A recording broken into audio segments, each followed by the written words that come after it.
La Gemara du Chok l'Israël ce matin, Ketubot, la page 50a. Dit la Gemara, Ashre shomre mishpat oset tzedaka becholet. Heureux ceux qui arrivent à faire la justice et la tzedaka à tout moment. Pose la Gemara une question. Ça, c'est un verset qui a été dit par David Amelech, le psaume 106, verset 3. Vechi efshar la'asot tzedaka becholet. Est-ce qu'une personne peut faire la tzedaka à chaque moment? La tzedaka, il y a un pauvre qui vient, tu lui donnes. Okay? Tu vois un pauvre par jour, 2, 3, mais pas toute la journée, pas à chaque moment. Alors, qu'est-ce qu'il veut David Amelech dire? Oset tzedaka bechol et. À chaque seconde, à chaque moment, la personne fait la tzedaka. Répond la Gemara, tu sais quelle tzedaka se fait à chaque moment par la personne? Darshu rabotenu shebeyavne. Nos maîtres, dans la yeshiva, la grande yeshiva de Yavne, en Israël, on dit, Vamrila Rabbi Eliezer, il y en a qui dit, c'était Rabbi Eliezer qui l'a dit, Ze azan banav uvnotav shem ktanim. C'est lui qui nourrit ses enfants quand ils sont petits, alors c'est une tzedaka à chaque instant. Dit Rashi, parce qu'il faut leur s'occuper d'eux, yomam valaila. Vehi tzedaka, she'en chiyuv alav bahem. Qui veut dire, ton fils, une fois qu'il a atteint l'âge de 6 ans, ta fille, quand elle a atteint l'âge de 6 ans, tu n'as plus l'obligation, selon la Torah, de s'occuper d'eux. Tu peux lui dire, va travailler. Okay? Tu peux lui dire, va louer une maison, habite tout seul. 6 ans. Oui, la Torah ne m'oblige pas de m'occuper de plus que 6 ans.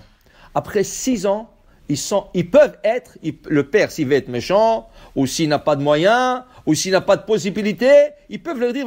D'ailleurs, aujourd'hui, dans le prix oriental, c'est connu, c'est vu, de parents qui vendent les enfants petits comme des esclaves et comme des servantes. Selon la Torah, c'est la même chose. Tu peux vendre, pas vendre, mais voilà, pourquoi on va aller loin? Parashat Mishpatim. Vechi imkor ish et bito le'ama. Un homme qui a vendu sa fille comme servante.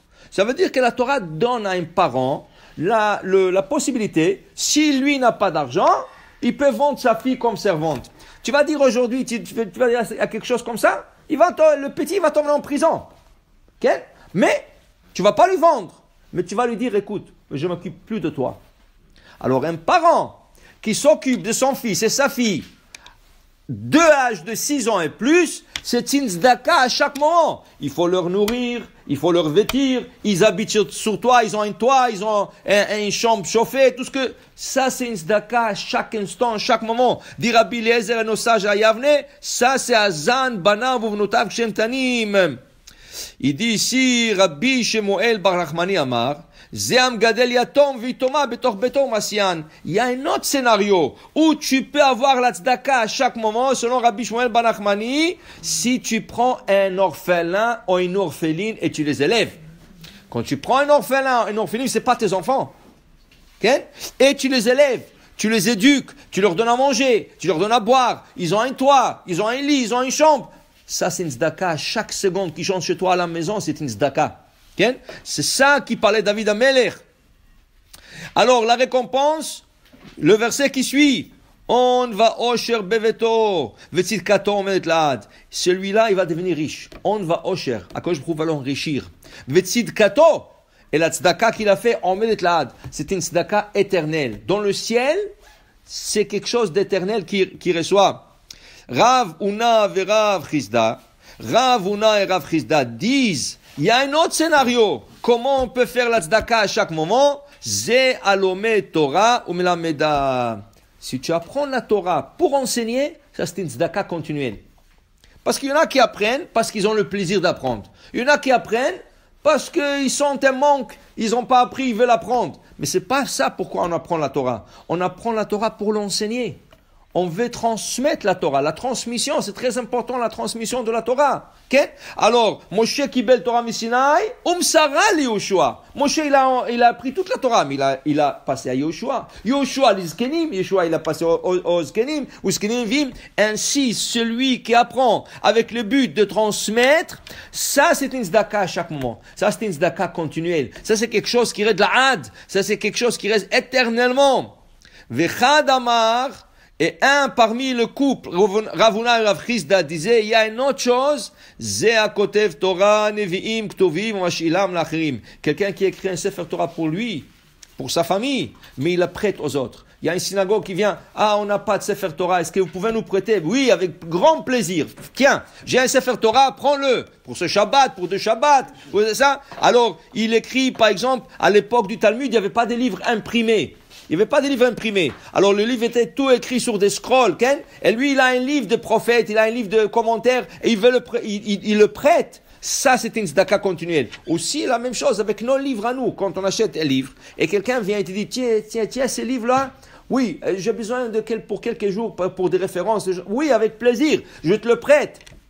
Tu le prêtes, ça c'est une tzedaka continuelle. Quelle est la récompense? Banim levanecha shalom Israël. Tu verras des enfants et des petits-enfants. Et il y aura le shalom en Israël. Amar Rabbi Yoshua, kivan shebanim levanecha shalom Israël. Une fois qu'une personne il a des petits-enfants, ça c'est le shalom. Pourquoi? Has ve shalom. Il peut perdre son fils ou sa fille pendant son vivant. Alors il a eu des enfants, il les a perdus. C'est pas bon. Mais si tu as des petits-enfants, c'est fini. Tu as déjà une continuité. Tu as 3 générations. Toi, ton fils et ta fille. Alors ça, c'est shalom à l'Israël. Pourquoi shalom? Shalom al dayane Israël de lo atil ansouye. Parce que maintenant, il y a le shalom avec le dayanim. Pourquoi? Maintenant, le dayan n'a pas besoin de s'asseoir et dire « Ah, celui-là, il est mort, il faut passer l'héritage à celui-là. » Mais l'autre, il n'est pas content à cause de cet héritage. Et l'autre, il veut une partie de l'héritage. Et le dayanim doit se disputer. La famille se dispute. Ça, c'est de la dispute. Mais quand il y a 3 générations, il n'y a plus de dispute. Ça continue. La lignée continue. Et ça, c'est shalom Israël. Tout ça par la tzedaka qui est faite continuellement. Baruch Adonai le'olam. Amen ve amen.